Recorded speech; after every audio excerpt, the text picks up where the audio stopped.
जो id ego super ego conflict था और डिफेंस मैकेनिज्म हम यूज हाँ करते हैं, कुछ फीडबैक। मुझे अच्छा लगा।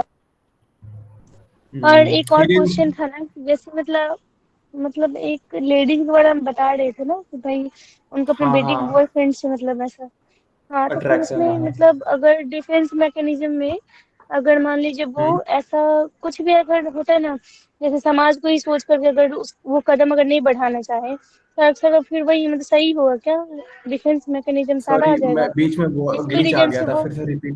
सॉरी सॉरी, बीच में ग्लिच आ गया था, फिर से शुरू करेंगे प्लीज। हम्म। हेलो। हाँ हाँ, फिर से क्वेश्चन रिपीट करिए।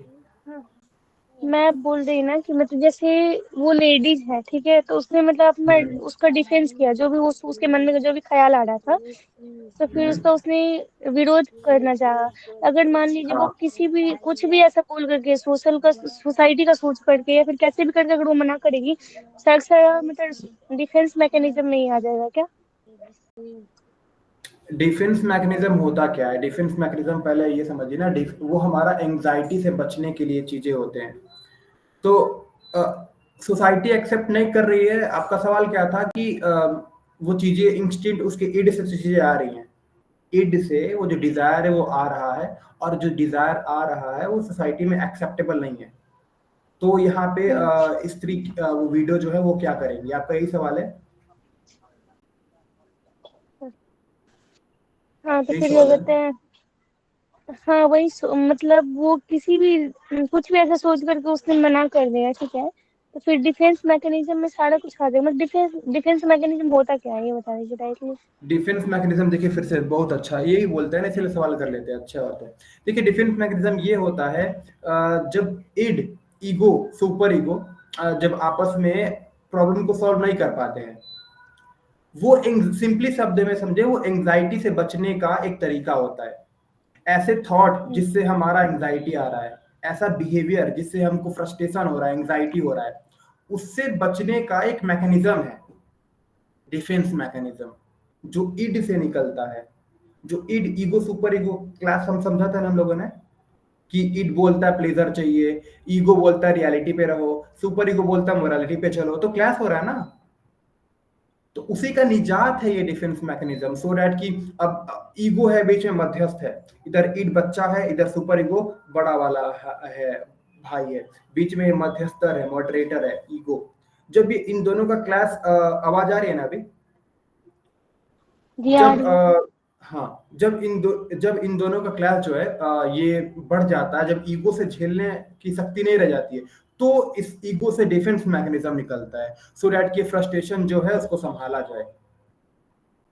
जैसे कि बताते हैं आपको, देखिए वो वीडियो का केस क्या था कि ईड से जो डिजायर आ रहा था उनका, हम्म, अब एक सीमा तक तो ईगो झेल लेगा, ठीक है, एक हद तक ईगो झेल लेगा, लेकिन एक अब इट इतना ज्यादा पावरफुल होता है कि इट इस ईगो से वो झेला नहीं जाता। अब जब झेला नहीं जाता ईगो से कोई चीज, तो डिफेंस मैकेनिज्म आता है एंजाइटी से बचने के लिए, ठीक है। वो मतलब थोड़ा सा कॉम्प्लिकेटेड लग सकता है, मैं समझ रहा हूँ, पहली बार हम लोगों को भी लगा था, लेकिन अभी इतना ही समझिए, जब ईगो के बस की बात नहीं होती है कोई चीज, तो डिफेंस मैकेनिज्म एक नया पैतरा लेकर आता है, ठीक है। वो मतलब कैसे भी करके उससे बचने के लिए मतलब वो यूज हाँ किया हाँ जाता है हाँ, ना, कैसे भी करके। पहले कई पैतरे हम्म। अपनाता है ईगो एंजाइटी को कम करने के लिए, ईड को दबाने के लिए, ठीक है। हम्म। सुपर ईगो भी सोचता है कि ईड को कम करते हैं, ठीक है, लेकिन वो दोनों नहीं कर पाते, नहीं एंजाइटी कम कर पाते। तो कई सारा ईगो जो है आउट ऑफ कंट्रोल हो जाता, बोलता है हमसे नहीं हो पाएगा तुम लोगों का, ईड और सुपर ईगो, तुम हमसे नहीं हो पाएगा तुम लोगों का जो चल रहा है। वो बोल रहा है मोरालिटी मोरालिटी मोरालिटी, नैतिकता, ये बोल रहा है हमारा डिजायर, हमसे नहीं हो पाएगा। तो वो एक और पैतरा अपनाता है ईगो, वो बोलता है इस सिचुएशन से ही भाग जाओ, फिर बोलेगा अच्छा जैसा जो बोल रहा है मान लो, फिर बोलेगा अच्छा कुछ और तरीके अपनाते हैं, तो तीन होता है।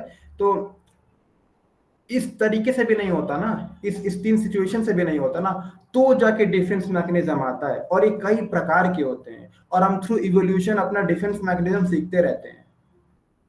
जैसे आपको मैंने वीडियो का एग्जांपल बताया कि वहां पे अपने बॉयफ्रेंड के अपने बेटी के बॉयफ्रेंड से उनका अट्रैक्शन हो रहा था, बेटी। तो वो क्या करा उन्होंने, हाँ वीडियो का, तो उन्होंने क्या करा, उसको एज अ सन कंसिडर कर लिया, अपना बेटा मान लिया।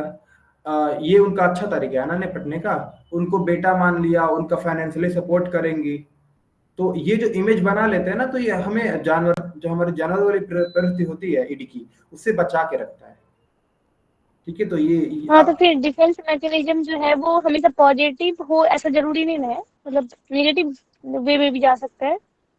कई हद तक ना, हम कई हद तक काफी लाइफ लाइफ के आयामों में डिफेंस मैकेनिज्म काम आता है। कई तरीके के होते हैं डिफेंस मैकेनिज्म।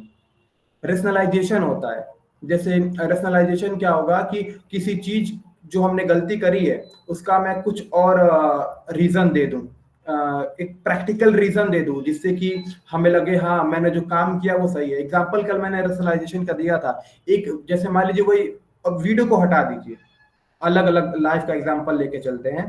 जैसे मैं ही हूँ, हाँ, तो मैं जब बच्चा हूँ 10 साल का, 12 साल का या 15 साल का, तो केक रखा हुआ था, मैंने केक खा लिया। हाँ, तो अब तो मुझे पता है मैंने केक खा लिया, मेरे और भी भाई हैं, वो मेरे मेरे को बोलेंगे, मेरे मम्मी पापा मेरे को डांटेंगे, तो मैं क्या करूँ? तो मैं बोलूंगा अरे मम्मी, अरे पापा, अरे भाइयों, गर्मी था ना तो इसलिए मैंने खा लिया, अगर मैं नहीं खाता तो वो खराब हो जाता, सड़ जाता ना, तो इसलिए मैंने खा लिया। तो ये हमारा क्या है, रेशनलाइजेशन है। ये भी एक प्रकार का क्या है, डिफेंस मैकेनिज्म है। क्योंकि मेरा जो ईगो है, नैतिकता तो ये है, सब में बांट बांट के खाना चाहिए, मैंने उसका उल्लंघन कर दिया, है ना। और ये जो अब हमारा ईड जो इच्छा था उसका पूर्ति करने के लिए इतना हावी हो गया, वो अब मैंने कर दिया, तो मेरा जो ईगो है संभाले नहीं संभल रहा है। तो डिफेंस मैकेनिज्म का यहाँ पे तकनीक तुरंत होता है, इंस्टेंट होता है ये। अब तुरंत हमारा रेशनलाइजेशन आ गया कि मैंने बोल दिया देखो मैंने एक केक इसलिए खा लिया ताकि गर्मी से खराब ना हो जाए।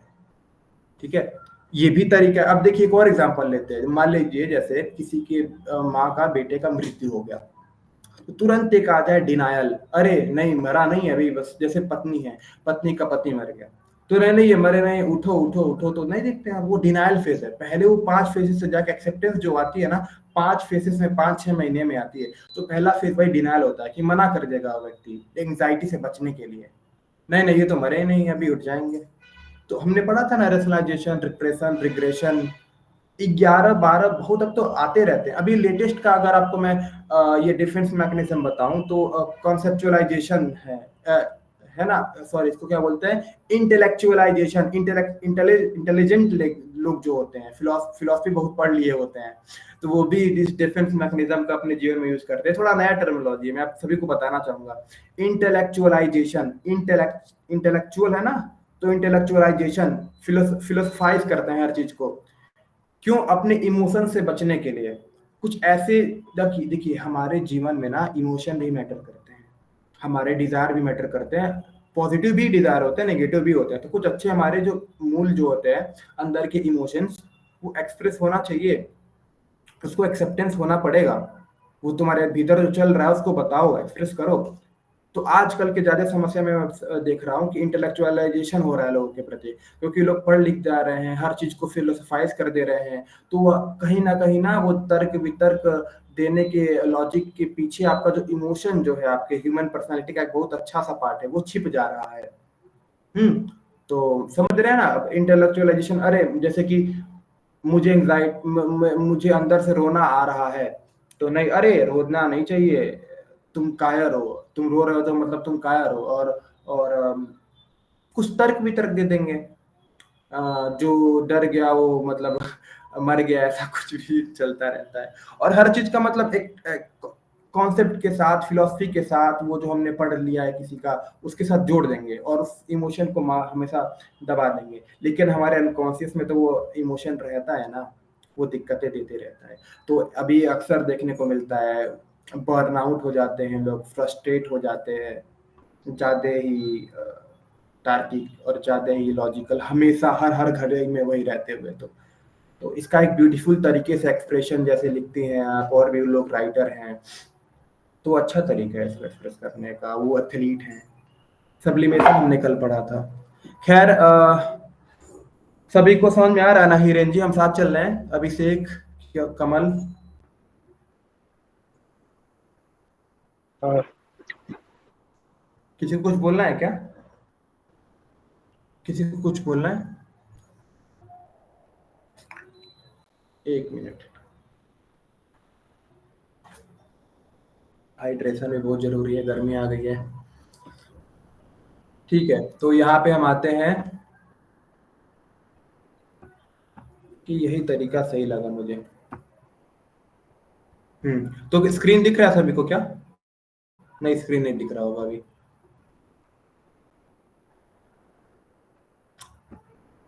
Let's begin. Abhishek, screen recording हो रही है ना? अभिषेक, ठीक है। स्क्रीन दिख रहा है सभी को?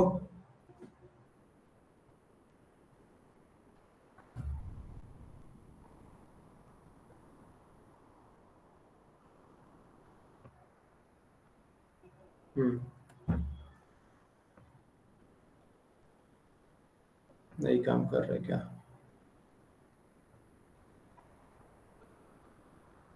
वेट ए मिनट, यहाँ से नहीं काम कर रहा।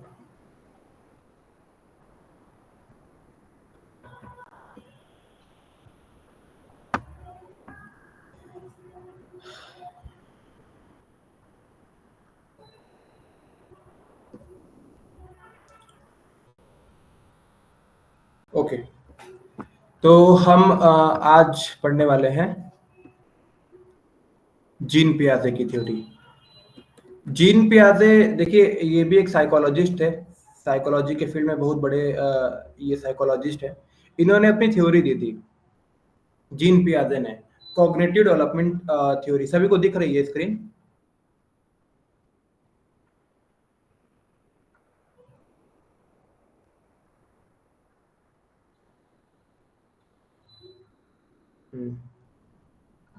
एक मिनट।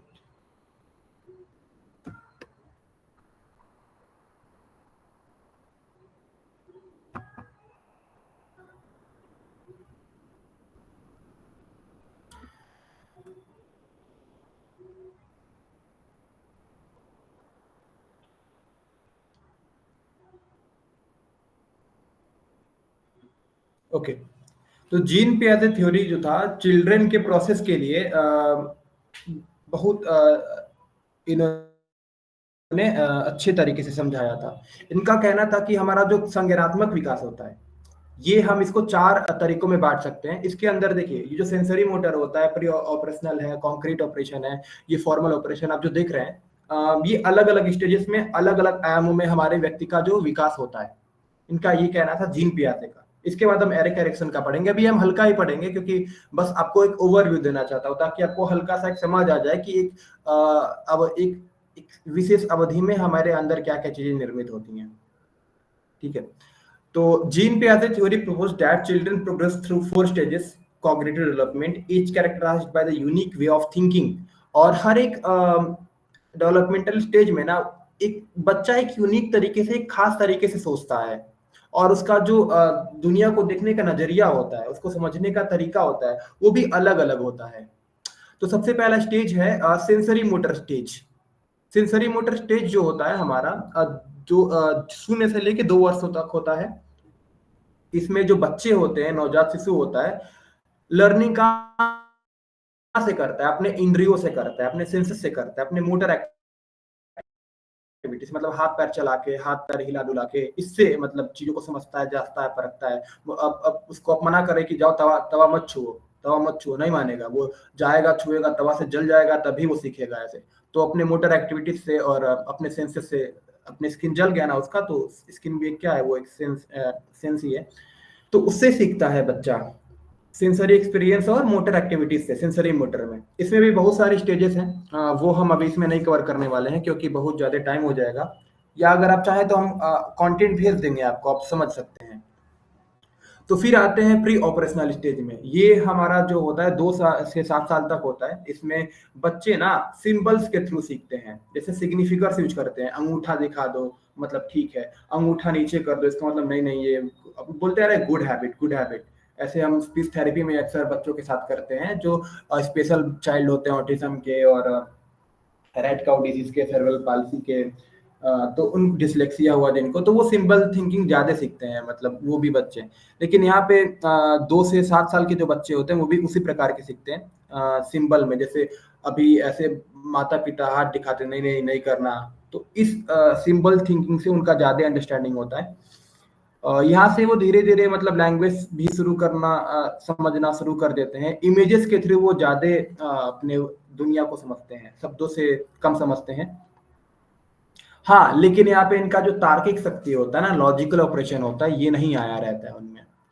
और दूसरे के पर्सपेक्टिव को भी समझने का नहीं इनमें इनमें क्षमता रहता है। वो इनका समझ, यही इनमें ओमनीपोटेंट की फीलिंग होती है। ओमनीपोटेंट मतलब होता है सर्वशक्तिमान। मैं ही जो हूँ, मैं ही जो सोच रहा हूँ, मैं ही सच हूँ, और कोई नहीं सच है। तो ये वाली फीलिंग बच्चों में होती है 2 से 7 साल वालों में। और भी इसमें मतलब चीजें, हाँ एक और चीजें होता है, पहले बच्चे जो होते हैं ना, इसमें नहीं लिखा हुआ है, 0 से 2 साल के वर्षों में बच्चे जो होते हैं उनको लगता है हर एक चीज जीवित है। शुरुआत में हर एक चीज जिंदा है, लेकिन बाद में अब आगे चल के उनके अंदर वो फीलिंग आ जाता है। ऑब्जेक्ट परमानेंस बोलते हैं उसको, एक शब्द है ऑब्जेक्ट परमानेंस। उसकी फीलिंग आ जाती है बच्चों में आगे चल के कि हाँ, अब वो डिफ्रेंशिएट कर पाते हैं कि वो भी, उसका भी एक स्टेज होता है। इस स्टेज में जाके वो समझ पाते हैं इस उस साल में, उस महीने में, कि हाँ ये जिंदा है और ये मृत्यु है। लिविंग थिंग्स और नॉन लिविंग थिंग्स में वो डिफ्रेंशिएट कर पाते हैं। तो अब कॉन्क्रीट ऑपरेशन होता है 7 से 11 साल के बीच में। इसमें लॉजिकल थिंकिंग 7 साल के बाद वो करना शुरू करते हैं। ठीक है, तो अभी कॉन्क्रीट ऑपरेशंस को भी समझने लगते हैं, ऑब्जेक्ट को भी समझने लगते हैं, इवेंट्स, घटना, अरे बर्थडे चल रहा है, अरे शादी हो रही है, अरे कोई मर गया है यहाँ पे, तो ये से इवेंट्स को थोड़ा सा फील करने लगते हैं, समझने लगते हैं। तो ये सारी चीजें कॉन्क्रीट ऑपरेशन 7 से 11 साल की अवधि में शुरू होता है। ठीक है, अच्छा मैं पहले ये बता लेता हूँ, उसके बाद पूरा अपना एक निष्कर्ष बताऊंगा इस पे। फॉर्मल ऑपरेशन में क्या होता है, 11 साल के बाद होता है। और एडोलसेंस एडल्ट क्या होते हैं, एब्स्ट्रैक्ट थिंकिंग, इमेजिनेशन, कल्पना करना शुरू। ये इन जनरल फॉर्मल है। ज्यादातर बच्चे कुछ गिफ्टेड भी होते हैं तो बहुत पहले ही चीजें सोचना शुरू कर देते हैं। ठीक है, उनकी बात नहीं कर रहा। तो इन जनरल सभी बच्चे जो होते हैं अकॉर्डिंग टू जीन पियाजे, 11 साल के बाद वो अपना एब्स्ट्रैक्ट थिंकिंग स्टार्ट करते हैं। इसमें वो कल्पना करने की शक्ति उनमें होती है। वो एग्जाम्पल्स के थ्रू अब एलजेब्रा वो समझना शुरू कर देंगे, है ना, A+B का होल स्क्वायर क्या होगा। तो ये सारी चीजें उनमें 11 साल के बाद ये चीजें डेवलपमेंट होती हैं। तो रीजनिंग करना, थिंकिंग करना, एब्स्ट्रैक्शन, इमेजिनेशन, कल्पना करने की शक्ति, है ना, ये जो शक्ति है 11 साल के बाद वो डेवलपमेंट होता है बच्चों का। मल्टीपल पर्सपेक्टिव, एक एक स्टडी को दूसरे, एक नॉलेज को दूसरे नॉलेज से कंपेयर कर पाना, कंपेयर करने की शक्ति, दूसरे पर्सपेक्टिव को भी समझ पाने की क्षमता, है ना, वो इम्पैथी अब बोल सकते हैं यहाँ पे। इम्पैथी, इम्पैथी असल रूप में 11 साल के बाद ही डेवलप होती है बच्चों की। ठीक है, अब ज्यादातर मामलों में हाइपोथेटिकल सिचुएशंस को वो कल्पना करो, अगर तुम ऐसे सिचुएशन पे होगे तो तुम क्या करोगे, तुम्हारे साथ क्या होगा, क्या क्या हो सकता है, एडवांटेज डिसएडवांटेज का। ये ज्यादातर समझ जो होता है 11 साल के बाद ही होता है बच्चों के अंदर। ठीक है, स्कीमा एक मेंटल फ्रेमवर्क उनका बच्चों के अंदर बना रहता है। देखिए स्कीमा हमने बात किया था, खैर ये इंपॉर्टेंट नहीं है, हम इसको स्किप कर रहे हैं। तो यही समझिए, देखिए हम, अगर आप एक टीचर है, देखिए साक्षी यहाँ पे आप समझिएगा ये बात, ये जीन पियाजे कॉग्निटिव डेवलपमेंट थ्योरी, ये सभी टीचर को पढ़ना बहुत अति आवश्यक क्यों है? कोई बताएगा? साक्षी आप बताइए। हेलो, क्यों लग रहा है ये चीज हाँ हेलो। हमें क्यों पढ़ना चाहिए एज अ टीचर और एज अ पेरेंट भी? हाँ एज ए पेरेंट भी, क्योंकि जैसे और एज मतलब अ भाई भी, कोई और एज अ बच्चा बहन है। भी। हम्म, तो जैसे कोई बताइए। बच्चा होता है तो फिर क्या कहते हैं उसको, उसको मतलब कुछ भी ऐसे सिखाने के लिए, फिर बचा बताने के लिए उसकी हाँ उसको हाँ, समझना सबसे ज्यादा जरूरी होता है। तो फिर बिल्कुल। जिसकी जिसके लिए मतलब साइकोलॉजी जो है वो बहुत ज्यादा इम्पोर्टेंट है। जिसको समझ करके फिर होता है कि मतलब हम उसको जितने, जैसे ये थ्योरी है तो फिर उसके हम्म, अनुसार फिर हम बच्चा कौन सा एज में क्या कर सकता है या फिर क्या करना हम्म, चाहता है, अगर पढ़ेंगे तो फिर उसमें उसको हम समझेंगे भी। समझ करके फिर किसी चीज के लिए उसको रोकेंगे नहीं, या फिर उसको और डेवलप मतलब उसको और ज्यादा सिखाने का ट्राई करेंगे। तो फिर उनके इमोशन को समझना ये सब सारा अक्सर मतलब इसलिए जरूरी है। बहुत सही, बिल्कुल सही है। हमें ना पता होने चाहिए कि हमें किससे क्या उम्मीद करनी है। एज अ टीचर आपको पता होना चाहिए, सबसे बड़ी क्वालिटी आपकी ये होनी चाहिए, हमें पता होना चाहिए हमें किस बच्चे से क्या उम्मीद करनी है। और आप ये कब समझ पाओगे? जब आप बच्चे का डेवलपमेंटल माइलस्टोन जो है वो समझ पाओगे। आप समझ पाओगे बच्चे के अंदर कौन से अवधि के भीतर भीतर किस चीज की डेवलपमेंट होती है, किस चीज की डेवलपमेंट नहीं हुई रहती है। तो हमें ये सब जो जीन पियाजे का एरिक एरिक्सन का थ्योरी है ना, ये हमें अच्छे से बेहतर तरीके से बच्चे के बारे में डिफरेंट डिफरेंट डेवलपमेंटल स्टेजेस के आयामों को समझाता है। ठीक है साक्षी, ठीक है हिरेन और शिवम जी, ओके, थम्स अप, ठीक है, thank you, thank you, thank you, thank you. आगे अब्दुल्ला, वेलकम, वेलकम, वेलकम। कैसे हैं आप? आज हम जीन पियाजे के बारे में पढ़ रहे हैं और एरिक एरिक्सन के बारे में पढ़ रहे हैं। तो लेट्स बिगिन। अब हम एरिक एरिक्सन पे आ जाते हैं।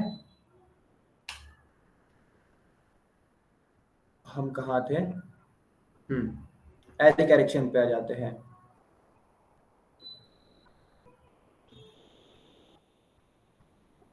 अच्छा, स्कीमा जो होता है बता ही देते हैं। चलिए, हमारा मेंटल फ्रेमवर्क होता है, इसके बलबूते हम चीजों को ऑर्गेनाइज कर पाते हैं, इंफॉर्मेशन को व्याख्या कर पाते हैं, इंटरप्रेट कर पाते हैं। जैसे कि स्कीमा हमारे मन में अगर हम बोलेंगे कि देखिए उसका 4 पैर होता है, उसका सींग होता है, उसका पूंछ होता है और वो हरी हरी घास खाती है और बहुत शांत प्राणी होती है, तो वो क्या है?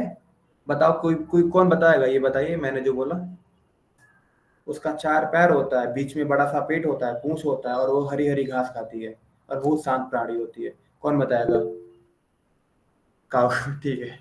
तो स्कीमा यही है ना, स्कीमा के थ्रू हम चीजों को सोच समझ पाते हैं, कैटेगराइज कर पाते हैं, ऑर्गेनाइज कर पाते हैं। अब नए नए, अब देखिए एसिमिलेशन का प्रोसेस होता है। अब बोले नहीं नहीं ये तो भैंस है, क्यों? क्योंकि वो काले कलर का होता है। तो अब एसिमिलेशन के थ्रू हम नए इन्फॉर्मेशन को अपने जो एक स्कीमा में है उसको, न्यू इन्फॉर्मेशन को ऐड करते हैं। वैसे आपका काउ भी सही था। तो लेकिन वही है। अब एकोमोडेशन में क्या होता है, अब वो काला रंग आ गया ना हमारा। अब बोले अरे नहीं, हम तो बचपन से ये समझते हैं कि जिसका 4 पैर है, सींग है और वो घास खाती है और बहुत शांत होती है, उसका पूंछ होता है, तो वो तो गाय होता है। लेकिन आपको दिक्कत होने लगा अगर मैं बोल दूं भैंस है, काला कलर का है तो इसलिए एकोमोडेशन हमारे अंदर वो होता है, हमारे दिमाग के अंदर, इससे वो हमारे नए स्कीमा से एडजस्टमेंट करता है। और फिर इक्विलिब्रियम भी हम फिर थोड़ा टाइम लगता है तो बैलेंस बना लेते हैं, ये एसिमिलेशन और एकोमोडेशन के बीच, तो इसको इक्विलिब्रियम बोलते हैं। ये सभी चीजें होती हैं ये जीन पियाजे की थ्योरी में। वो डीप में है थोड़ा, अगर हम अच्छे से पढ़ेंगे तो बहुत सारी चीजें इसमें है। अब आते हैं, जम करते हैं एरिक एरिक्सन के साइको सोशल डेवलपमेंट में। देखिए ये थोड़ा ना कटाक्ष था, सिगमंड फ्रायड जो बोलते थे psycho sexual development, oral anal phallic latency genital हमने पढ़ा था। तो कैसे वो बोलते थे कि सभी बायोलॉजिकल है मामला। तो उनका जो सिगमंड फ्रायड वाला साइको सेक्सुअल डेवलपमेंट वाला था, अगर आपने पढ़ा हो, समझा हो, तो वो जो था oral anal phallic latency. Oral stage में क्या होता था, जो बच्चा है लेजर सकिंग करता था मुंह से, एनल में ब्लैडर के पास, लेटेंसी में वो अपने ओरल एनल फैलिक फैलिक में अपने अपने माता पिता के अपोजिट सेक्स के प्रति अट्रैक्शन होता था। ऑडिपस इलेक्ट्रा पढ़ा था। मैं जनरल रिव्यू दे रहा हूँ अगर आप लोग भूल गए हो तो उसमें अगर अब खास चीज का रेजोल्यूशन नहीं हुआ तो हमें दिक्कतें आने लगेंगी। तो वो थोड़ा जो मामला जो था ना बायोलॉजिकल था, डिटर्मिनिस्टिक था। लेकिन सोशलाइजेशन का उतना डिस्कशन नहीं था उसमें। और उस वक्त जो था 1920 के आसपास का था। हाँ, तो उस वक्त बहुत क्रिटिसिज्म हुआ उसका। तो उसी के कंट्रोडक्शन में यहाँ पे एरिक एरिक्सन ने एक साइको सोशल डेवलपमेंट दिया। साइको सोशल डेवलपमेंट, यहाँ पे सोशलाइजेशन का भी बहुत अधिक रोल बताया आपकी डेवलपमेंट में, ह्यूमन के डेवलपमेंट में। हम सही तो बता, सभी को समझ में आ तो रहा है ना, हम साथ चल रहे हैं? किसी को कोई सवाल है क्या? कौन कौन है? हम्म, ठीक है, ठीक है, चलते हैं, साथ चलते हैं।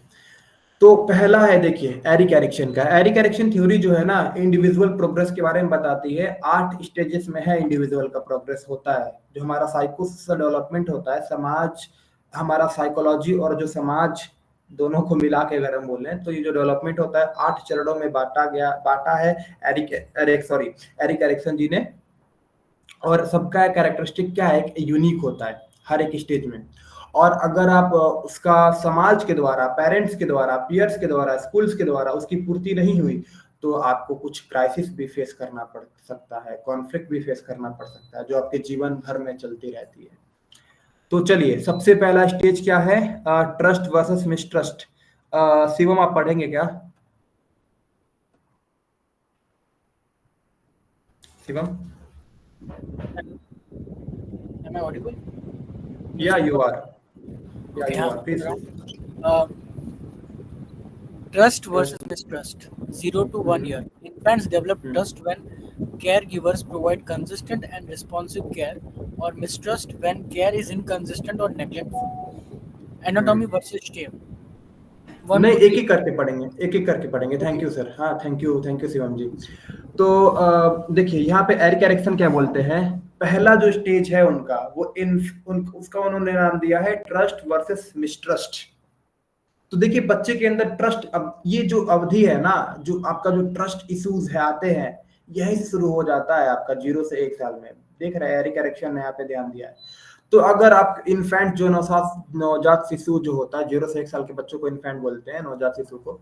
तो अगर वहां पे उनकी मम्मी है, उनके दादा दादी हैं, उनके केयर गिवर्स हैं, उन्होंने बहुत प्यार मोहब्बत वाम्थ लाड दुलार किया अच्छे से, तो बच्चे के अंदर रहेगा हाँ दुनिया जो है बड़ी प्यारी है, बड़ी सुरक्षित जगह है, जिंदगी भर उसके अंदर यही बना रहेगा अगर अच्छे से उसको लाड प्यार दुलार मिला तो। ठीक है, ट्रस्ट की भावना उसके अंदर आ जाएगी। अगर नहीं मिला अच्छे से लाड प्यार दुलार, नेग्लेक्टफुल रहे लोग, तो वो मिसट्रस्ट की भावना उसके अंदर आ जाएगी। ठीक है, अगर उसके अंदर ट्रस्ट की भावना आ गई तो अपने देखेगा दुनिया जो है बहुत रिलायबल है, बहुत सेफ है, और आगे चल के इसी के बलबूते वो स्टेबल और नर्चरिंग रिलेशनशिप वगैरह बनाएगा। इसमें सेंस ऑफ सिक्योरिटी बनी रहती है, सेंस ऑफ सिक्योरिटी आ जाती है अगर अच्छे से देख रेख हुआ 0 से 1 साल के बीच। तो जो ज्यादा जो हिस्सा हमारे पर्सनालिटी का सेंस ऑफ सिक्योरिटी यहीं से आता है। अगर नहीं हुआ तो और भी दिक्कतें आती है, जैसे कि यहाँ पे सस्पिशियसनेस, संदेहवादी रहेगा हमेशा बहुत ज्यादा। ठीक है, वो साइंटिफिक वाला स्केप्टिसिज्म नहीं बोल रहा हूँ, वो अलग संदेहवादी है यहाँ पे। तो वो अक्सर डाउटफुल रहेगा और पर्सनल रिलेशनशिप में उसको बहुत दिक्कतें आने वाली हैं। तो एरिक एरिक्सन जी का ये मानना है। अगला है ऑटोनॉमी वर्सेस सेम कंटिन्यू करिए। Autonomy versus shame. 1 to 3 years. Toddlers explore independence and assert autonomy, or experience shame and doubt when autonomy is restricted. Thank you. देखिए ऑटोनॉमी और सेम में क्या होता है, खुद की एक ऑटोनॉमी वाली फीलिंग आती है कि आत्मीयता वाली फीलिंग आ जाएगी। कैसे आएगी, टोडलर्स मतलब जो बोलना शुरू कर देते हैं, 1 से 3 साल की अवधि होती है। इसमें अगर टोडलर्स को इंडिपेंडेंस की फीलिंग दी गई कि हाँ जाओ थोड़ा एक्सप्लोर करो चीजों को, दोस्तों के साथ खेल लो, तो थोड़ा सेंस ऑफ इंडिपेंडेंस दिया गया तो वो अपनी ऑटोनॉमी को बरकरार रख पाएंगे जीवन भर। हाँ, अगर नहीं उनको ऑटोनॉमी को पल पल पे डांटा गया, नहीं ऐसा मत करो, अरे वो मत छुओ, हमेशा बहुत ज्यादा कंट्रोल रखा गया उनको, बच्चों को हद से ज्यादा, तो हमेशा वो डरेंगे, अरे कहीं मैंने गलत तो नहीं कर दिया, अरे मैंने गलत कर दिया, तो सेम की फीलिंग उनमें बनी रहेगी। तो इसमें देखिए अगर अच्छे से सेंस ऑफ इंडिपेंडेंस की फीलिंग आपने दिया, इस वक्त में सेंस ऑफ इंडिपेंडेंस देना बहुत ही अति आवश्यक होता है। तो अगर आपने अच्छे से किया, एक अच्छे पेरेंट्स, अच्छे भाई और अच्छे बहन और अच्छे नागरिक होने की वजह से बच्चों को, तो उनमें बच्चे में आगे चल के ना achievement of sense of control आएगा, और फ्री विल की मतलब जो चीजें हैं वो ज्यादा अच्छी पैदा होंगी, और यहाँ बच्चा फ्री थिंकिंग अच्छे से कर पाएगा। फ्री विल की जो भावना है उसका स्ट्रांग बन जाएगा, सेंस ऑफ कंट्रोल उसका जो रहेगा खुद के ऊपर, ऑटोनॉमी, हाँ मैं ये कर सकता हूँ, ये वाली फीलिंग उस पर रहेगी। सेंस ऑफ इंडिपेंडेंस वाली फीलिंग उसके अंदर बनी रहेगी अगर आपने उसकी ऑटोनॉमी पे अच्छे से काम किया। तो अगर नहीं उसकी ऑटोनॉमी पे अच्छे से काम किया, इंडिपेंडेंस नहीं दे पाए, उसको हमेशा कंट्रोल करने की कोशिश ज्यादा ही कर दिया, तो सेम आ जाएगा बच्चे के अंदर। हमेशा बच्चे का आगे चल के दिक्कत क्या होगा, सेल्फ स्टीम उसका लो रहेगा, डिपेंडेंसी हमेशा रहेगा अपने मम्मी पे, अपने पार्टनर पे, अपने दोस्तों पे, तो हमेशा डिपेंडेंट ही रह जाएगा हमेशा वो बच्चा, और बहुत सेम में रहने लगेगा। अब आगे है इनिशिएटिव वर्सेस गिल्ट, ये 3 से 6 साल के बीच चलता है। कंटिन्यू करेंगे शिवम जी। Initiative versus guilt, 3 to 6 years. Preschoolers take initiative and explore their environment or feel guilty when their initiatives are discouraged. जी थैंक यू। देखिए यहाँ से ना बच्चा ना स्कूल जाना शुरू कर देता है, प्री स्कूल में, नर्सरी में, एलकेजी यूकेजी में, तो यहाँ पे स्कूल का बहुत ज्यादा इंपॉर्टेंस होता है। तो बच्चा जा रहा है कि मैम मैम मैं पोएम सुनाऊं, तो हाँ बेटा सुनाओ पोएम। अच्छा तो कोई बात, हल्का फुल्का गलती भी कर दिया तो कोई बात नहीं बेटा, अच्छा है, आगे से अच्छा इम्प्रूव करना। तो और कोई बुली कर रहा है, कोई चिढ़ा दे रहा है, तो अच्छे से उसका रिजोल्यूशन कर रहे हैं। ये मतलब टीचर्स ओवरऑल कहने का मतलब सपोर्टिव रहे। तो उसका जो इनिशिएटिव लिया है, उसने शुरुआत करी है चीजों का, तो उसमें वो बहुत फलेगा फूलेगा, अच्छा रहेगा। उसका बेइज्जती नहीं करोगे तो। अगर आपने बहुत ज्यादा उसका बेइज्जत है, कितना गंदा पोएम सुनाया और सभी बच्चे हंसने लगे और बोला हाँ तुम तो डिजर्व ही करते हो क्योंकि कितना गंदा पोएम सुनाया, और डांट दिया उसको, बेइज्जती कर दिया, तो हमेशा बेचारा उसके अंदर गिल्ट की भावना बने रह जाएगी बच्चे के अंदर, और हमेशा वो कुछ भी शुरुआत करने से पहले डिस्करेज फील होगा, अरे मैं तो इतना, मेरे को कुछ आता नहीं, मेरे में इतना कमी है, मैं इतना इंफीरियर हूँ। तो ये उसमें होने लगता है। तो इसमें अगर आपने अच्छे से काम किया तो एक पर्पस की फीलिंग बच्चे के अंदर आ जाती है। उसके अंदर स्पॉन्टेनिटी और रेस्ट्रेंट के बीच में बैलेंस बनाने लगता है कि कब चीजों को शुरुआत करना है, कब किस चीजों पे बने रहना है, तो उसके अंदर वो अच्छी पकड़ बन जाती है अगर आपने उसके इनिशिएटिव पे काम करा तो। खुद का कॉन्साइंस अच्छे से डेवलप कर लेगा, एक बेटर तरीके से मोरालिटी अच्छे से आ जाएगी, और वो अपने एंग्जाइटी को ना अच्छे से कंट्रोल कर पाएगा अगर उसके इनिशिएटिव पे आपने अच्छे से काम किया। अगर इनिशिएटिव पे नहीं काम करा ना स्कूल वालों ने और भी लोगों ने, तो गिल्ट आ जाएगा। गिल्ट में क्या होगा, बच्चे के साथ पैसिव पर्सनालिटी हमेशा बनी रहेगी, बहुत ही अधिक स्ट्रॉन्ग फीलिंग ऑफ गिल्ट हमेशा उसके अंदर बना रहेगा, मैं कितना बुरा इंसान हूँ, अरे मुझ में कमी है, मैं सबको परेशान करता हूँ। तो यही सारी चीजें हैं। मतलब एक होता है ना एक्सट्रीम में ही चले जाना, वो एक्सट्रीम में चला जाएगा। तो अब इंडस्ट्री वर्सेस इंफीरियरिटी में क्या होता है 6 से 12 साल में, ये कौन पढ़ेगा? साक्षी आप पढ़िए तो प्लीज, सबको मौका देते हैं शिवम जी, ठीक है? Okay okay thank. साक्षी आप पढ़ेंगे प्लीज, इंडस्ट्री वर्सेस कौन सा पढ़ना इंफीरियरिटी, है? ओके चौथे स्कूल से एज, 4। नहीं इंडस्ट्री नहीं, यहाँ से versus inferiority. inferiority. School age children develop a sense of com- competence and competence industry or feel और feeling inferior when they struggle with tasks. Task. तो इसमें क्या होता है, 6 से 12 साल का अवधि होता है इसमें, इंडस्ट्री वर्सेस इंफीरियरिटी वाली। अब इस वक्त में ना वो दोस्त यार बनाने बच्चे बहुत शुरू कर देते हैं, और सेम जेंडर के साथ वो ज्यादा समय व्यतीत करते हैं। तो यहाँ पे उनके दोस्तों का बहुत ज्यादा रोल होता है कि अब वो अच्छे से प्रोत्साहित करें, अच्छे से उसको मोटिवेट करें। हाँ अगर वो बच्चों ने ये अच्छे सा करा तो क्या होगा, यहाँ पे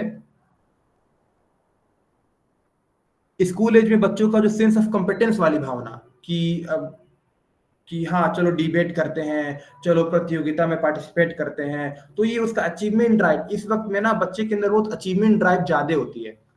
तो वो अचीवमेंट ड्राइव बना रहेगा तो हर चीज में पार्टिसिपेट करेगा, स्पीच कंपटीशन में जाएगा, डांस कंपटीशन में जाएगा, है ना? तो ये सारी चीजें बनी रहेंगी हमेशा। अगर इंडस्ट्री में वो क्रिकेट टीम में और हमेशा इस गेम्स में एक्टिव रहेगा, तो ये टीचरों का काम यहाँ पे क्या है ना, और दोस्तों का काम क्या है, पेरेंट्स का काम है, इसको प्रोत्साहित करो मार्शल आर्ट्स में, जो भी वो कर रहा है बच्चा, आर्ट्स में, पेंटिंग में, कुछ भी कर रहा है, उसको पार्टिसिपेट कर रहा है तो उसको इंकरेज करो, डिमोटिवेट ना करो।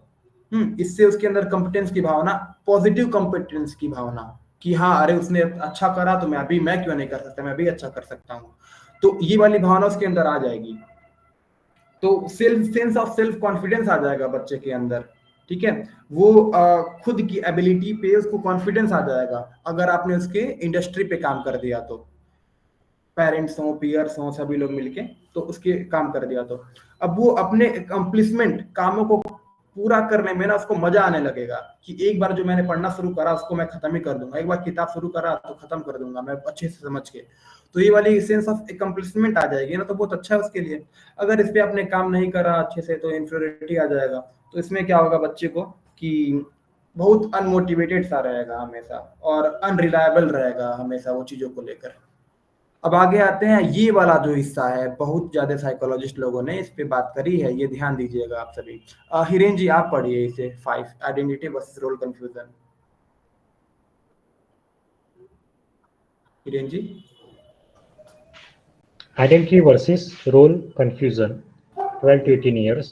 Adolescents explore their identity and try to find their place in the world, or experience role confusion when they struggle to define themselves. ठीक है, ये एज जो है ना अलग अलग किताबों में ऊपर नीचे हो सकता है, कहीं ये 12 से 19 लिखा है, 11 से 19 लिखा है, तो उतना मैटर नहीं करता, बस आप थोड़ा ये ध्यान दीजिएगा। तो आइडेंटिटी वर्सेस रोल कंफ्यूजन में क्या है, एडोलसेंस से शुरू होता है ये, और 18 साल तक एडल्टहुड तक, जो यंग एडल्टहुड तक चलता है ये चीजें। तो यहाँ पे बच्चा ना बहुत स्कूल्स वाले लोग बोलते हैं और साइकोलॉजिस्ट बोलते हैं, एजुकेटर बोलते हैं, ये बच्चा को अंदर बहुत कंफ्यूजन होता है कि मैं बच्चा हूँ या मैं बड़ा हो गया हूँ। अब कुछ काम बच्चों के साथ खेलते तो माता पिता बोलते हैं अभी तक बच्चे ही रह गए, दोस्त बोलेंगे अभी तक बच्चे ही रह गया, 5 साल बच्चों के साथ खेल रहा है। और फिर अगर वो बहुत तार्किक बातें करने लगा, बड़ों से बातचीत करने लगा, तो माता पिता बोलेंगे ज्यादा बड़ा हो गया है, बड़े हो गए हो तुम। तो बेचारे को रोल कंफ्यूजन रहता है अगर ऐसे बोलते हैं तो। लेकिन आपने अच्छे से as a parent, as a समाज के लोग, एक अच्छे नागरिक होने के नाते आपने उसकी आइडेंटिटी पे अच्छे से काम करा, तो वो अपने आइडेंटिटी को एक्सप्लोर करेगा, अच्छे से सेल्फ की आइडेंटिटी बना पाएगा, ठीक है, और अपने आप को एक अपने दुनिया को में स्थापित कर पाएगा। नहीं अगर ये हो पाया उसके साथ तो हमेशा उसको रोल कंफ्यूजन ही बना रहेगा, मैं कौन हूँ, मेरा समाज में क्या स्थान है, कि मेरा, अब यहीं से और भी दिक्कतें आगे शुरू हो जाती हैं। अपने आप को डिफाइन करना उसको दिक्कत रहेगा, आइडेंटिटी की दिक्कत उसको हमेशा बनी रहेगी। एक मैं सेंस पॉजिटिव में बोल रहा हूँ यहाँ पे, मैं फिलोसफी की और वो एक्सिस्टेंशियल बातें नहीं कर रहा हूँ। एक प्रैक्टिकल जो होता है ना, अपने आप को बता पाना कि हाँ मैं इंसान हूँ, मैं इसलिए मैं थोड़ा जॉब करूंगा और ये काम करूंगा समाज के लिए, तो समाज अच्छा आ जाएगा। एक नॉर्मल लोगों का ये पर्सनल बेसिक आइडेंटिटी तो रहती है ना, इंसान के अंदर ये भी नहीं रहता है।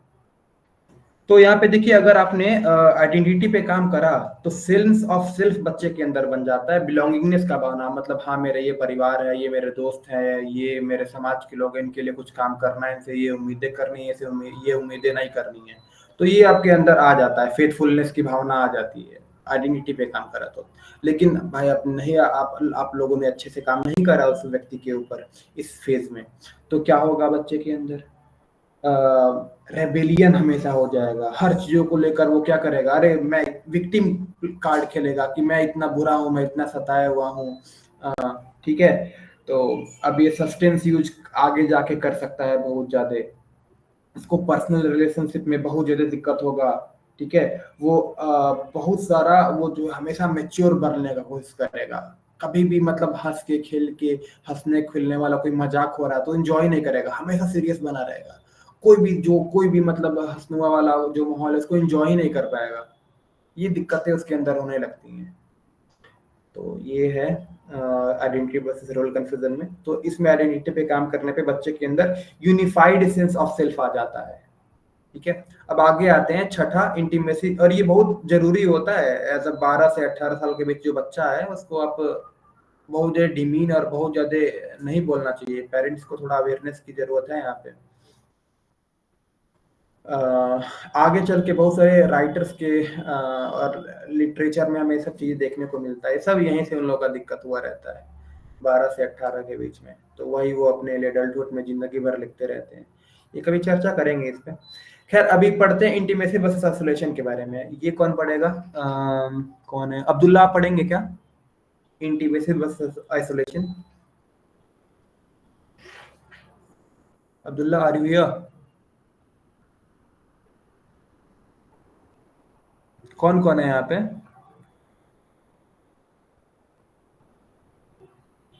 शिवम आप पढ़िए। अच्छा ओके ओके, हाँ Intimacy Intimacy. relation, Yeah. Yeah. 18 to 40 years. Young adults seek intimacy and build meaningful relationships or experience isolation when they struggle from connections. Connections. Struggle to तो form देख, connection. ठीक है, थैंक यू. अब इसमें क्या होता है ना, इंटीमेसिस और आइसोलेशन का जो फेज बना रहता है 18 से 40 वर्षों के बीच, बच्चा जो होता है कॉलेज से निकल स्कूल से निकल जाता है, कॉलेज को जाता है, जो आम ऐसा ही होता है, या कभी शहर से दूर चला गया, जॉब करने चला गया, या कई कारणों से कई लोग बिछड़ गए. तो यहाँ पे या तो बच्चा कभी-कभी क्या होता है ना, बहुत अच्छा इंटीमेसी बना लिया, फ्रेंडशिप बना लिया, अपने पेरेंट्स से अच्छा रिलेशनशिप मेंटेन कर लिया समाज के लोगों से, तो उसकी इंटीमेसी जो है अच्छे से बन गई, तो बच्चे के अंदर क्या आ जाएगा, ये आ जाएगा एडल्ट जो रिलेशनशिप है अच्छे से रहेगा. रिलेशनशिप बहुत यहीं से ना लव की जो फील असली जो डेवलपमेंट होता है, व्हाट इज लव, तो लव यहीं से बनना शुरू होता है. ठीक है, 18 साल तक आते आते, तो इसमें मीनिंगफुल अटैचमेंट बना पाएगा लोगों से, सेंस ऑफ लव वाली रिलेशनशिप वाली फीलिंग बना लेगा बच्चा. बहुत क्लोज पर्सनल रिलेशनशिप बना लेगा अगर अपने बच्चे के इंटीमेसी पे काम करे, बच्चा ने खुद अपने इंटीमेसी पे काम कर लिया तो. लेकिन इस पे उसका काम नहीं हो पाया इंटीमेसी पे, तो डिसएडवांटेज क्या होगा उसका, आफ्टर मैथ क्या होगा, आइसोलेशन में चला जाएगा. तो अब इसमें बहुत ज़्यादा वो एक्सपीरियंस क्या करेगा आइसोलेशन का, और वो कनेक्शन बनाने में बहुत ज़्यादा उसको दिक्कतें आने लगेंगी. इसमें बच्चे के अंदर हमेशा इमोशनल इमेच्योरिटी बनी रहेगी, और वो डिनाई कर देगा, अरे मैं तो सिंगल ही रहूँगा, मैं नहीं रिलेशनशिप वगैरह बनाऊँगा. तो ऐसा वो अक्सर बच्चा कह सकता है, मतलब वो उसके अंदर कोई होप ही नहीं बची रहेगी कि मैं रिलेशनशिप कभी बना सकता हूँ. तो वो आइसोलेशन में ही वो नेगेटिव टर्म में बोल रहे हैं यहाँ पे आइसोलेशन. एक होता है कि देखिए 2 चीज़ें होती हैं. इंसान आइसोलेशन मतलब ये नहीं कि आप 100% आइसोलेशन रहो. कुछ लोग होते हैं कि उनको जरूरत होता है, जैसे कि मैं अपना पर्सनली बताता हूँ, अगर मैं दिन में अपने साथ 1 घंटा 2 घंटा ना बिताऊं, तो मुझे लगने लगता है कि अरे मेरे साथ कुछ ऐसा लग रहा है, कुछ तो कमी सा है. तो ये यहाँ तक तो ठीक है, मतलब दिन में कुछ घंटे आपको चाहिए अपने के लिए, तो वो तो ठीक है, लेकिन आप बिल्कुल भी समाज से मिलो ना, बिल्कुल अपने आप को कट कर लो, तो ये वाली दिक्कत की बात हो रही है यहाँ पे.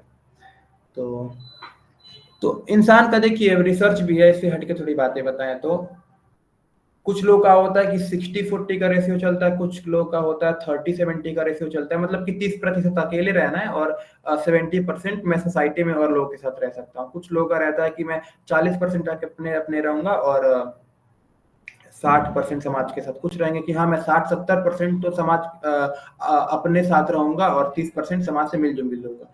तो ये 70 और 30 वाला, 70 अपने साथ 30 समाज के साथ, ये रेशियो सही चलता है. लेकिन आप 90%, 80%, 95% आइसोलेशन में रह रहे हो और बिल्कुल 100% तो दिक्कत है ना, तो ये होने लगती है.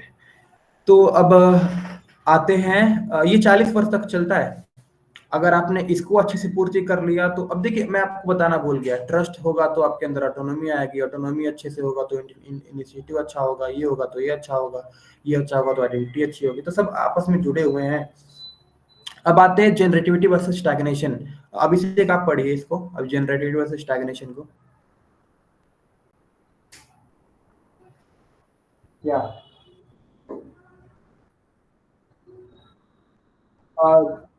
नहीं, ये 7th वाला है, 7th वाला, जनरेटिविटी वर्सेस स्टैग्नेशन.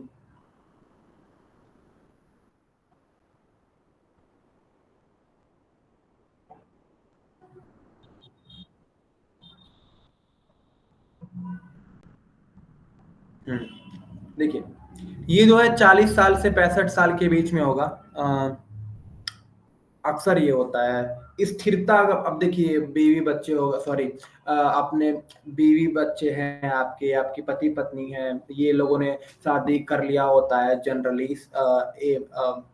40 साल तक, उनके बच्चे हुए रहते हैं. तो एक लाइफ में क्या होता है, एक स्थिरता आ जाती है. स्थिरता आ जाती है.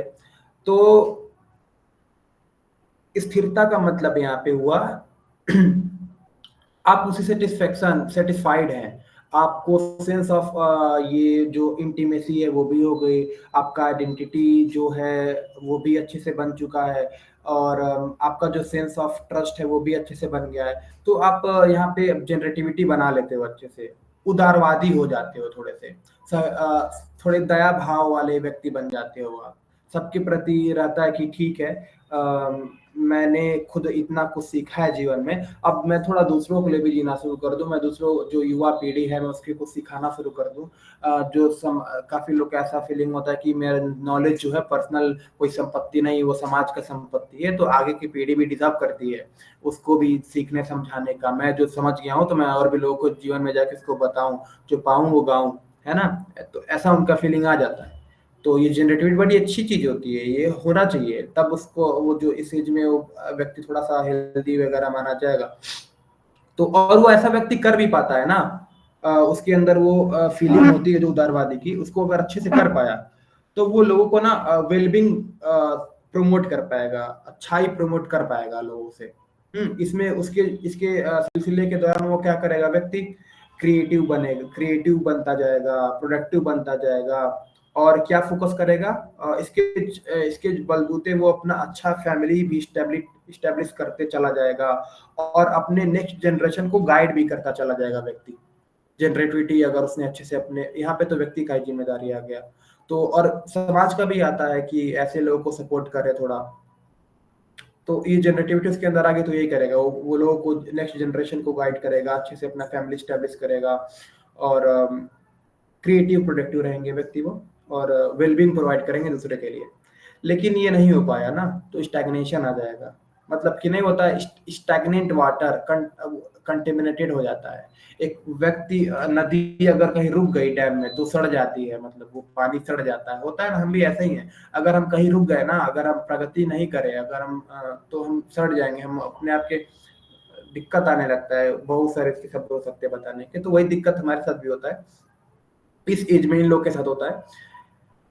वो स्टैग्नेंट फीलिंग करने लगते हैं, अनप्रोडक्टिव वाली फीलिंग उनके अंदर आती है। वो अब इससे क्या करेंगे, अरे मेरे को कुछ आता नहीं, मैं अनप्रोडक्टिव हूँ, तो मैं कोई कंसर्न नहीं शो करूंगा, तो वो दूसरों के प्रति कोई कंसर्न ही नहीं शो करते, मैं अपने में रहूंगा, मैं किसी का कुछ नहीं करूंगा। तो showing in concern, inability show करना लोगों के प्रति, ऐसी बिहेवियर आ जाएगी उसके अंदर, और अनप्रोडक्टिव की फीलिंग आने लगेगी। स्टैग्नेशन अगर हो जाएगा तो ये 40 से 65 के पीछे बनता है। अगर ये भी अच्छे से रिजॉल्व हुआ तो इंटीग्रिटी आ जाएगी व्यक्ति के अंदर। अब इंटीग्रिटी में क्या होता है, ये कौन पढ़ेगा? सीओ आप पढ़िए, integrity versus despair. Integrity versus despair, 65 plus years. Older adults reflect on their lives and feel a sense of integrity or experience despair when they regret their choices. तो यहाँ पे एक्चुअली ना ईगो इंटीग्रिटी होगा पूरा, थोड़ा यहाँ पे missing है। ईगो इंटीग्रिटी में अगर उसके क्या होगा, बच्चे की बच्चा नहीं यहाँ पे रह गया, जो ओल्डर एडल्ट यहाँ पे क्या करेगा, विजडम की फीलिंग आने लगेगी। उसने जीवन जी लिया है, लोगों को गाइड करना शुरू कर दिया, उसने वो एनजीओ में जुड़ गया है व्यक्ति।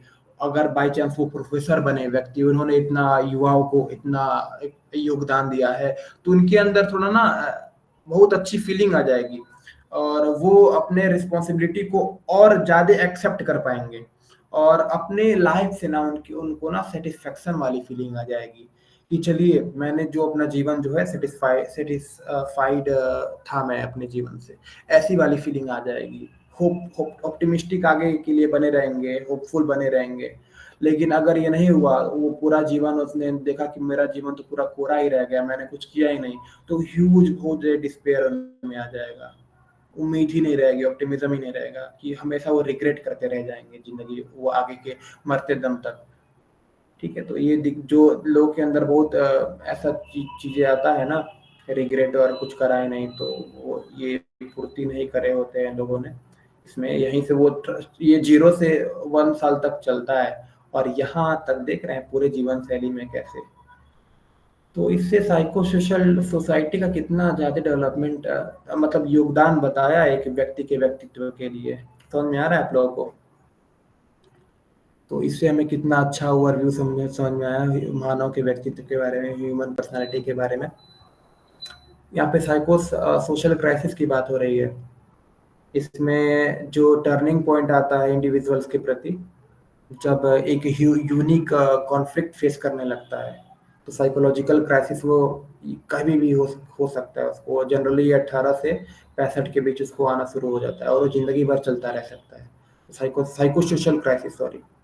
अब आइडेंटिटी में क्या होता है, वो सेल्फ ऑफ बिलोंगिंगनेस आता है, उसको आइडेंटिटी यहाँ पे बोला गया है।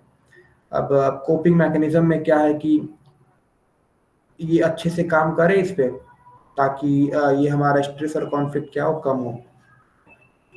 तो यहीं पे अब हमें हमें अब समझ में आ रहा होगा कि बच्चों के साथ हमें क्यों अच्छे से डील करना चाहिए, बिहेव करना चाहिए, कम से कम ये 1 साल से 12 साल तक, 18 साल तक।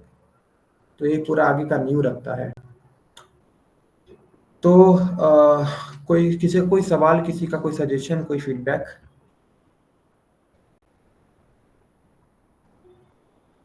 हेलो, साक्षी, शिवम, अब्दुल्ला, हिरेन जी, कुछ बोलना है आप लोगों को? अभी थोड़ा सा ओपन टॉक रखते हैं यहाँ पे, या हम आगे के जो चीजें हैं, टाइम तो नहीं है क्या? आप लोग को ये समझना चाहेंगे psycho analysis, client centre therapy, या अगली क्लास में रखते हैं? आज 2 ही थ्योरी रखते हैं। अच्छा, मेरा एक सवाल है।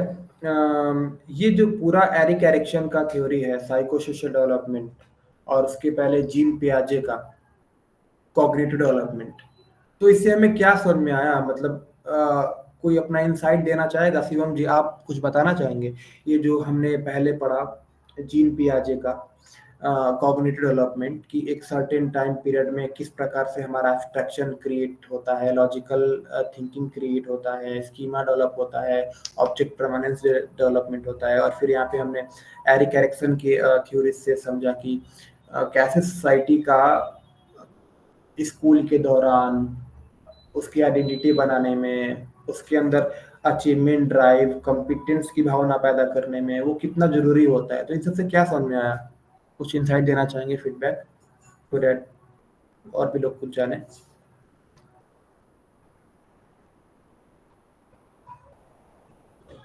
शिवम, ये सभी से पूछेंगे हम, मतलब अभी शिवम से शुरुआत करते हैं।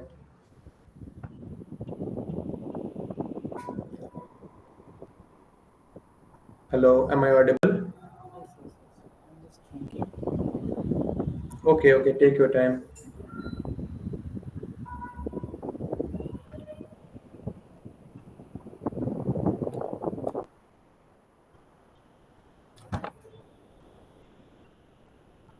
It's okay, if you don't have any, मतलब अभी कोई थॉट नहीं आ रहा है तो इट्स ओके, आप सबका सुन के भी बता सकते हैं। साक्षी, आप कुछ कहेंगी, कुछ कहना चाहेंगे?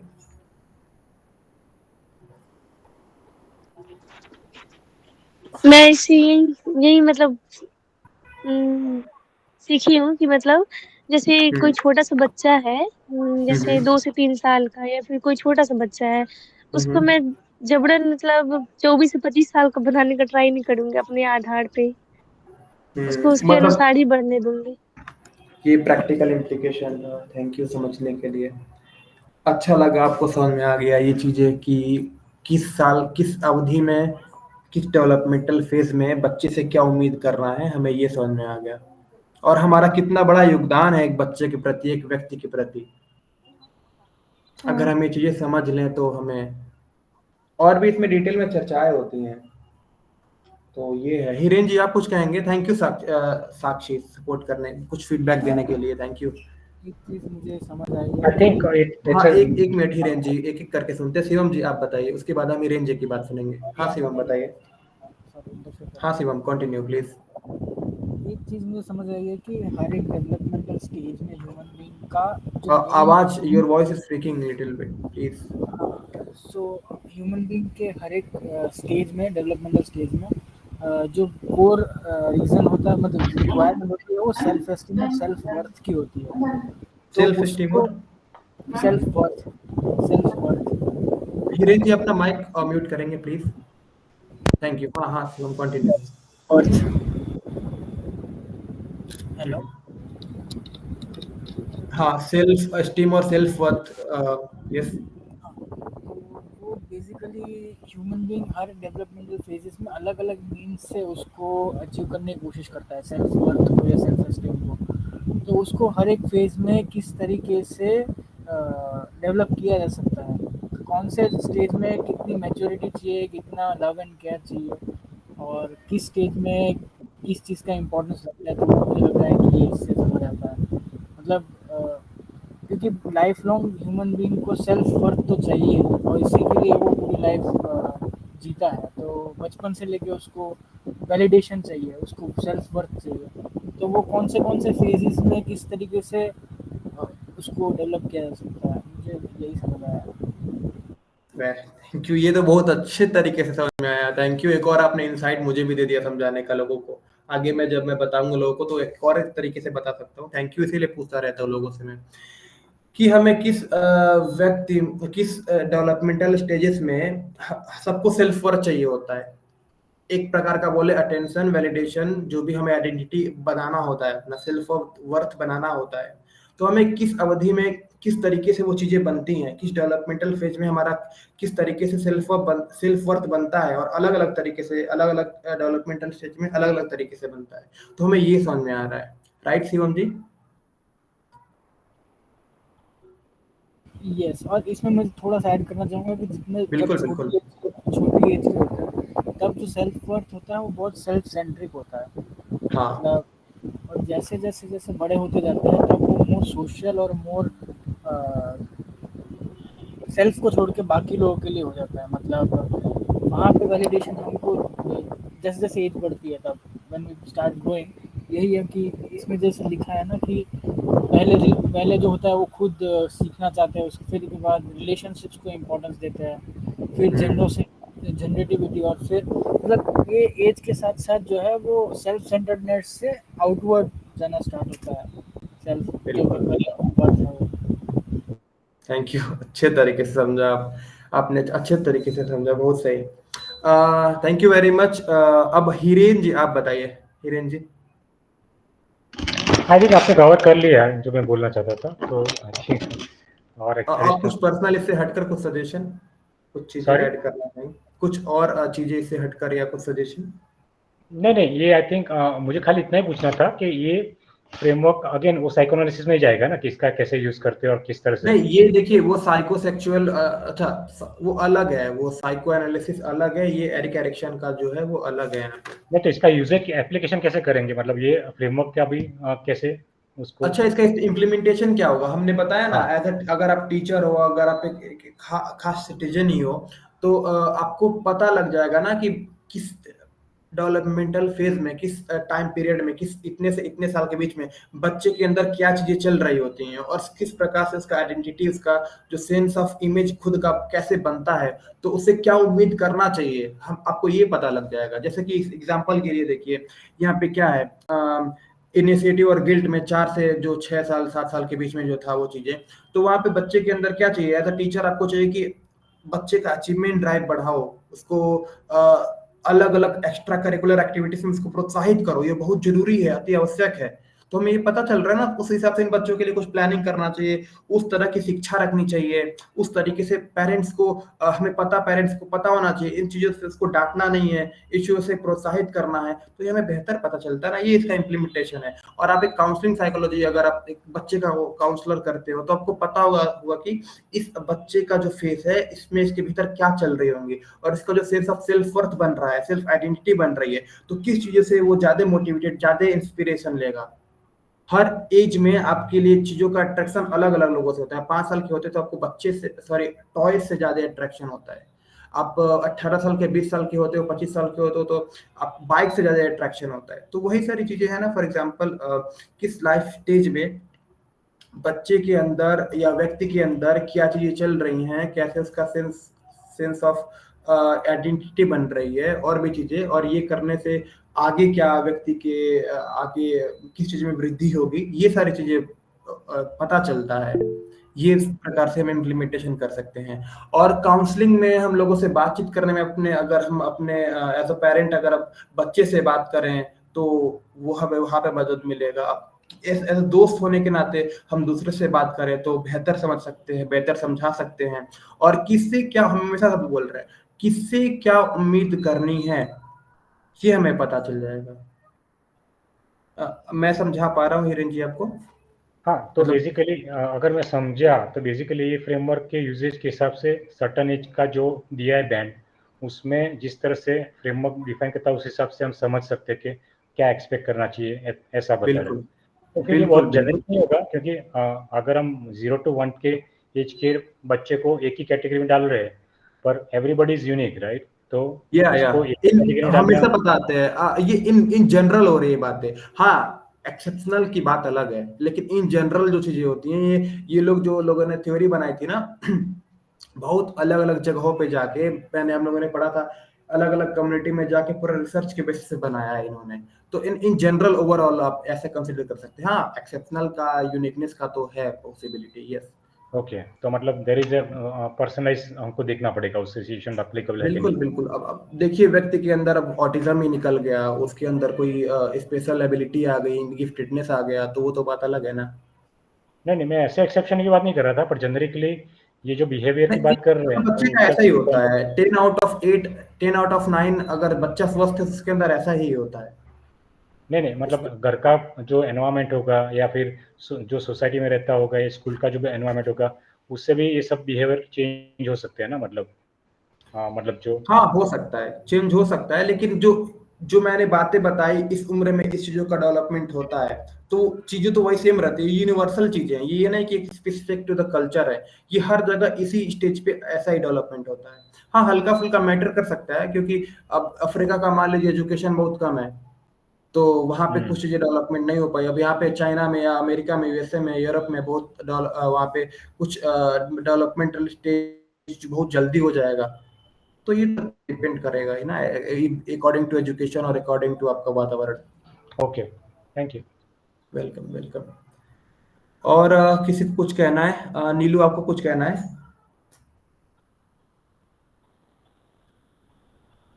नहीं, कुछ कहना नहीं है। अभी मैंने ज्वाइन किया तो मुझे कुछ ओके, पता नहीं है। कोई बात नहीं, मतलब ये वही चल रहा था। फिर अब शुरू से ज्वाइन करना पड़ेगा आपको। हाँ हाँ।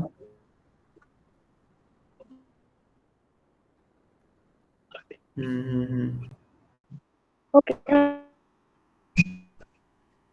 एप्लीकेशन इसका बहुत जगह पे हो सकता है रंजीम, अगर आप एक ब्रॉडर पर्सपेक्टिव से सोचे तो बहुत जगह इसका एप्लीकेशन हो सकता है। व्यक्ति के व्यक्तित्व को हम समझ सकते हैं किस आयाम पे, इन जनरल, मतलब हाँ, अब बातचीत करते करते नई चीजें निकल नहीं आएंगी, लेकिन इन जनरल आप ऐसा कुछ बेस पे रख कर आप कुछ तो उससे बात करोगे ना, तो वो बेस जो होता है रख कर आप इससे बात करोगे, तो इस थ्योरी को ले सकते हो।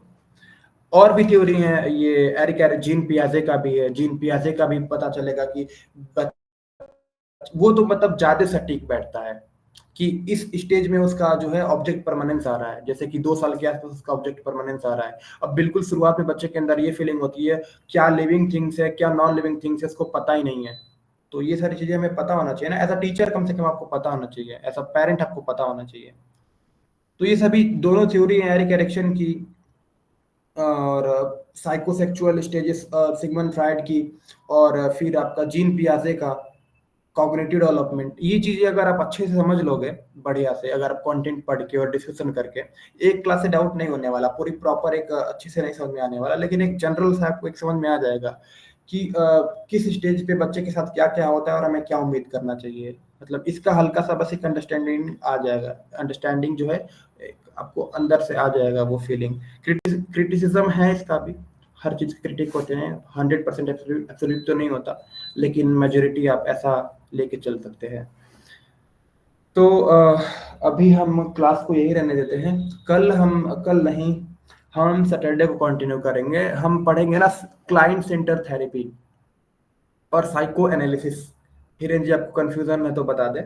वो जो चलेंगी ना, वो चीजें चलेंगी सिगमंड फ्राइड के कॉन्टेक्ट से। ओके। ठीक है, सिगमंड फ्राइड का जो हमने पढ़ा था, id, ego, super ego, conscious, unconscious, pre conscious, pre conscious, unconscious. तो उसमें अनकॉन्शियस की चीजें जो निकल के आती हैं वो साइको एनालिसिस के तरीके से निकल के आती हैं। तो कौन कौन से मेथड्स होते हैं, कौन कौन से प्रोसीजर होते हैं, वो कैसे कैसे टेक्निक्स निकालते हैं, उसके क्या एडवांटेज है, क्या डिसएडवांटेज है, वो कितना सक्सेसफुल रहा। तो वो सारी चीज हम साइको एनालिसिस की पूरी थ्योरी पढ़ेंगे। और वो उसमें एना का एक केस जो था, वो उनके जो साथी थे, ब्रॉयर थे, तो वो सारी चीजें हम अच्छे से समझेंगे सिगमंड फ्राइड की। और फिर उसके इसके विरोध में एक और आए, कार्ल रॉजर्स, ये ह्यूमनिस्ट थॉट के थे। ह्यूमनिस्ट, आपको हल्का सा डाउट, मतलब एक निष्कर्ष बताता हूँ। ह्यूमनिस्ट थॉट ये बोलता है साइकोलॉजी का, साइकोलॉजी के अंदर कई सारे स्कूल्स हैं, सोचने को, ह्यूमन के, व्यक्ति के व्यक्तित्व को देखने के अलग अलग आयाम होते हैं। आर साइकोलॉजिकल डिसऑर्डर, जेनेटिक और डेवलपमेंट। साइकोलॉजिकल डिसऑर्डर दोनों होते हैं, डेवलपमेंटल भी होते हैं और जेनेटिक भी होते हैं। Psychological disorder bio psycho social model, biology भी कारण होता है, सोशियोलॉजी भी कारण होता है, और अब सोसाइटी भी कारण होता है, आपका